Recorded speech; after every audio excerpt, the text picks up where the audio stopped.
Cathy Thomas et Périfione nous emmènent chez Charlotte Queux. Bonjour à tous les deux. Bonjour. Alors, c'est où Charlotte Queux et c'est quoi et pourquoi vous voulez nous y emmener? Ah, mais on veut surtout vous y emmener parce qu'on est dans l'identité même de Bruxelles. Et donc, c'est un caberdouche, un staminet, un caberdouche, un café bruxellois à Schaerbeek, où il y a tous les habitués qui ont pour habitude d'aller prendre leur petit verre chaque jour. Et quand on dit habitués, c'est vrai que rien ne peut les empêcher de se rendre là comme chaque soir, même pas une tempête, même pas le temps, même pas, je sais pas, les imprévus qu'ils pourraient retrouver. Non, ils y vont impérativement. Pourquoi ? C'est leur QG, ils sont là pour taper la carte, pour boire une bonne bière, manger un peu de cervelas. Et donc ils vont là, ils se retrouvent toujours là pendant les périodes de Noël.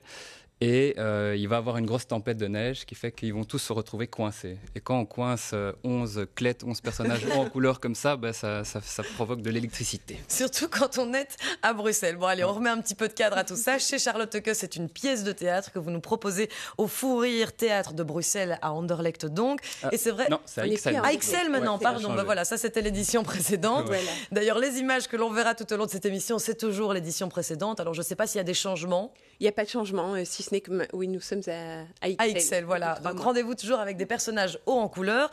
Bon, comment ça s'est passé cette mise en scène et pourquoi revenir chaque année avec chez Charlotte Queux? Parce que ça fonctionne à merveille, hein. Oui, mais je pense qu'il y avait une vraie demande de la part des Bruxellois de remettre ça à l'honneur et de redonner un peu les notes de noblesse justement à la langue. Et il se trouve que ça fait 3 ans maintenant qu'on le joue, et ça fait 3 ans qu'on joue presque à guichet fermé. Et donc la demande est là, et ça continue, ça s'en va grandissant. Et donc on n'allait pas se priver, non peut-être. Ah non, peut-être. Non, peut-être. Alors qu'est-ce qui plaît à votre avis dans cette pièce de théâtre? Déjà, la culture bruxelloise, c'est quelque chose comme Cathy disait, ça fait longtemps ça se joue plus sur scène, c'est depuis Bosman et Coppenol, et ça date des années 30. Donc on revient à quelque chose au goût du jour. Déjà, c'est la culture, c'est l'humour. Oui. En parlant de Bosman et Coppenol, je fais une petite aparté parce que, quand même, elle n'est pas des moindres. Le ministre de la Culture flamande, l'an dernier, a tweeté que c'était le prochain Bosman et Coppenol. Moi, je dirais donc que il faut aller le voir, impérativement. La pièce bruxelloise d'aujourd'hui, en fait, moderne, parce que Bruxelles a grandi, a évolué, avec toutes les disciplines. Même les expressions, l'humour, les gens, c'est multiculturel. C'est ça. Mais c'est vrai que dans ce qu'on entend, notamment dans la bande-annonce que j'ai pu consulter, parce que je ne suis pas encore allée voir la pièce de théâtre, on sent directement les accents et on sent qu'on y va vraiment avec des caractères bien gras, bien bruxellaires. Mais on les entend plus dans la rue. Donc ça veut dire quoi? Ça disparaît un petit peu de Bruxelles, mais ça réinvestit les pièces de théâtre? Mais on les entend parce qu'avec Kevin Van Der Slaer, qui est l'auteur de la pièce, on est allé quand même s'inspirer rue Autrublaz. Et là, je peux vous dire que tout y est encore. Ce sont presque des histoires vraies dedans. Donc, les spectacles... non, ça existe encore, mais il faut chercher. Évidemment, c'est moins dans les quartiers branchouilles de Bruxelles. Oui. Alors, vous parlez de l'écriture. Parlons-en justement. Vous êtes donc metteuse en scène de cette pièce. Vous avez travaillé avec l'auteur Kevin Van Der Slaer. Oui. Comment ça s'est passé? Est-ce que chaque année, il faut retravailler cette pièce avec justement ce qu'on entend dans la rue, des petites anecdotes où rien ne change, mais on doit quand même encore diriger?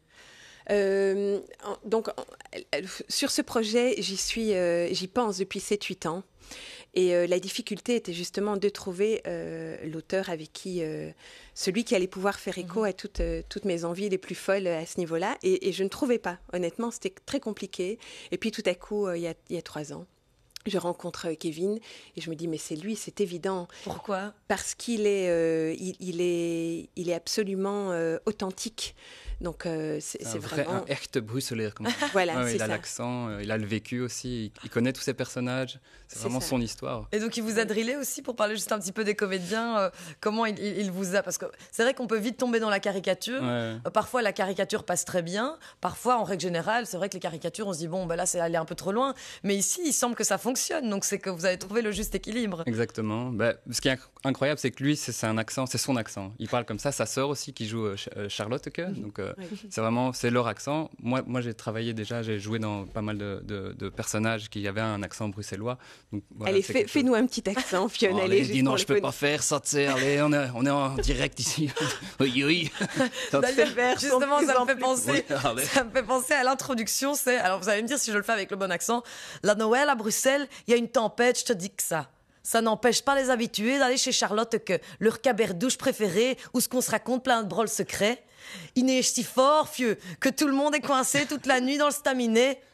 Faut pas te dire où va se passer la comédie dramatique qui sent bon la pinche avec un grand col. Ah ben ouais. là, bon, voilà, j'ai fait de mon mieux. Je crois qu'elle était en casting. Elle était en casting. Pas mal. Moi, je dis pas non. C'est vrai que quand on lit ça, parce que j'invente pas l'accent, il est vraiment écrit de cette façon-là. On se dit, allez, j'ai envie d'aller chez Charlotte Heuken, ne serait-ce que pour avoir l'ambiance. C'est ça aussi. Il fallait retrouver quand même cette ambiance bruxelaire. C'est ça, mais au-delà de ça, je pense que c'est vraiment c'est la culture belge, parce que moi à la base, je suis pas bruxelloise, je suis wallonne, mais j'ai rencontré, je pense que c'est ça qui a fonctionné aussi entre Kevin et moi dans l'immédiat, c'est que en Wallonie c'était la même chose, l'accent était différent, mais tout ce qui se passait, toutes les anecdotes, les saucisses sèches, les bifis, les chips, enfin on y est, les fromages que ça. Ouais. Et donc, c'est universel. Au final, tout le monde s'y retrouve. Et on rit beaucoup, mais on est touché aussi. Il y a une belle diversité aussi au niveau des comédiens. On a aussi une liégeoise, on a un bruxellois, on a un flamand, on a un américain aussi. Oui. Bon, alors, qui sont ces personnages qui viennent chez Charlotte Heuken ? Parce qu'ils sont tous bien différents. Il y en a plusieurs. Moi, je joue Alain le flic. Donc, c'est un flic un peu proche de la retraite, avec un caractère assez fort, un peu nerveux, mais aussi sensible, avec un peu d'humour et tout ça. Je joue aussi le pompier, Pompierske, un peu le beau gosse, voilà. Mais il y a plein d'autres personnages. Il fait le grand écart entre les deux. Plus ou moins aussi. On a aussi le facteur. Le facteur. Qu'est-ce qu'on a un peu en magasin? Qu'est-ce qu'on a en magasin? On a le pasteur, le pasteur. On a Charlotte qui est la jolie barmaid, barwoman. Bon, et qu'est-ce qui se passe pendant toutes ces interventions? C'est juste une soirée où tout le monde se retrouve chez Charlotte Heuken. Qu'est-ce que finalement ces personnages ont en commun, mis à part ce bar, cet estaminet? Mais ils ont déjà, je pense qu'ils sont tous secrètement amoureux de Charlotte Heuken, déjà. Donc ils sont très attachés à leur bistrot et à elle. Et alors, il va se passer quelque chose qu'on dévoile un peu, Fionn. Dévoile en exclusivité pour elle. Ça, c'est une exclusivité quand même. Mais Charlotte Heuken, on a ras-le-bol de travailler comme une acharnée dans son bistrot. Et puis tout à coup, elle va annoncer à ses clettes qu'elle compte remettre le café. Et là, quoi? Tu vas remettre ton café? Mais c'est pas possible, ça.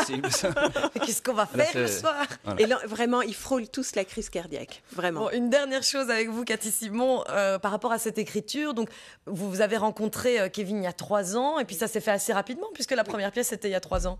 Oui. On a donc Kevin, on s'est rencontrés pour pitcher un peu tout ça. Et puis Kevin a écrit et finalement c'était assez savoureux tout de suite. Donc on a mis les répétitions en place et on avait une équipe. Bon, j'avais déjà un casting prédestiné parce que je pense que la réussite d'une bonne pièce aussi, c'est vraiment de ne pas rater le casting. Au niveau du talent, certes, mais aussi... Il faut prendre les compliments. Oui, je prends.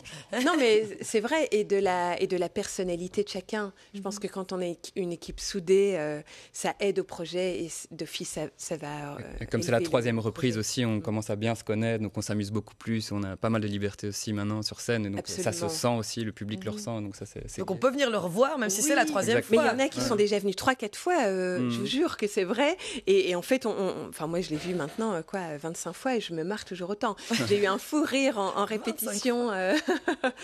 C'était assez dingue la semaine dernière. Parce que des propositions farfelues, et c'est vrai que c'était... On voit en tout cas dans le public les gorges déployées de rire, je ne sais pas si on pourrait le dire comme ça. On ne va pas oublier quand même de citer les dates, donc du 10 au 26 janvier 2020. Il nous reste donc 6 jours pour aller vous voir au théâtre Fou Rire, qui n'est donc pas à Anderlecht, mais bien à la Salle des Grenadiers. Merci à tous les deux. Cathy Thomas, metteuse en scène, et Fionn Perry, comédien que l'on peut retrouver donc en pompier et en flic chez Charlotte Heuken. Merci à tous les deux. Merci à vous de nous suivre sur LN24. Il est 13h29 et donc ce qu'on va faire, c'est jeter un petit coup d'œil à la météo avant de faire un rapide rappel des titres de l'actualité.